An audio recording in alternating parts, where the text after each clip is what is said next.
Bine v-am găsit, vă invit să urmăriți în continuare unboxing-uri smartphone-uri Orview X4 Sor Infinity Plus, un device cu un preț din ce în ce mai accesibil, în prezent costă 1599 de lei pe site-ul Orview, are 6 GB de memorie RAM, 64 GB de memorie internă și un puternic procesor octa-core, tractat la 2,4 GHz. Este vorba despre procesorul Helio P25.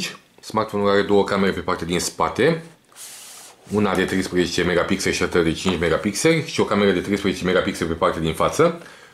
Haideți să vedem ce se află în cutie. Evident, smartphone-ul vine la pachet cu asistentul vocal AVI, pe care vi l-am prezentat în detaliu într-un clip anterior, și are un design foarte reușit. Aspectul este premium.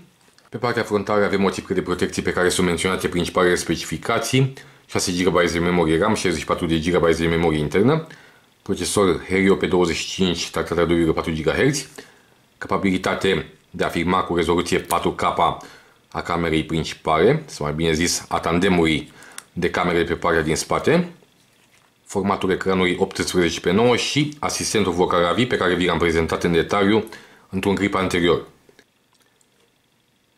Voi îndepărta această tipă de protecție. Haideți să vedem telefonul în detaliu. Iată smartphone-ul în detaliu. Pe partea din față avem camera de 13 megapixeli, un briț cu ajutorul căruia puteți realiza selfie-uri și în condiții de luminozitate scăzută, difuzorul pentru apeluri și, evident, ecranul în format 18:9. În partea de jos avem portul USB Type-C, difuzorul și portul jack. Iar pe partea din spate se află senzorul pentru amprente și cele două camere de 13 respectiv 5 megapixeli, precum și un briț puternic. În partea dreaptă avem butonul Power și butoanele pentru volum. Haideți să lăsăm puțin telefonul la o parte și să vedem ce se mai află în cutie. Evident, certificatul de garanție,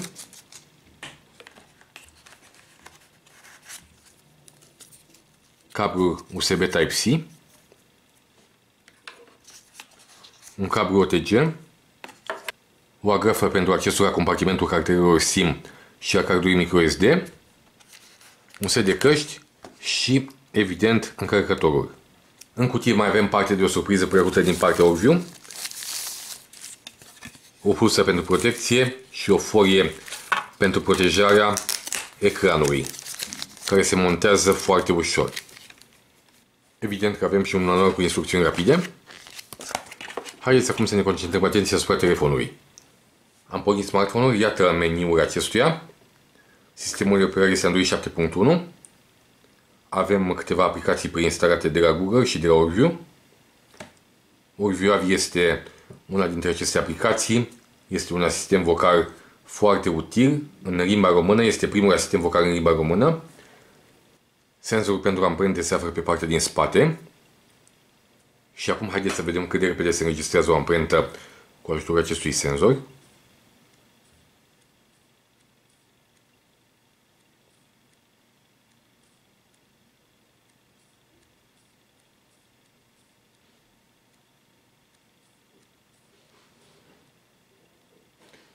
Amprenta a fost adăugată.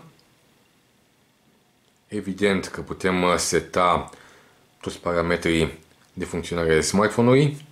Voi seta imediat limba română. Am setat limba română. Acum haideți să realizez câteva fotografii, să vedeți cum funcționează camerele de pe partea din spate. Avem mai multe moduri de fotografiere: normal, panoramă HDR, noapte, înfrumusețare, efectul bokeh, bebe, ștampilă, cinema și scanare. Efectul bokeh este de departe preferatul meu. Fundarul este burat, în timp ce subiectul aflat în apropiere este evidențiat.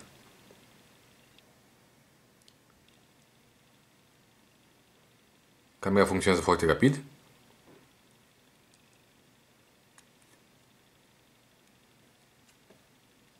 Evident că putem opta între mai multe moduri de fotografiere. Avem și modul burst.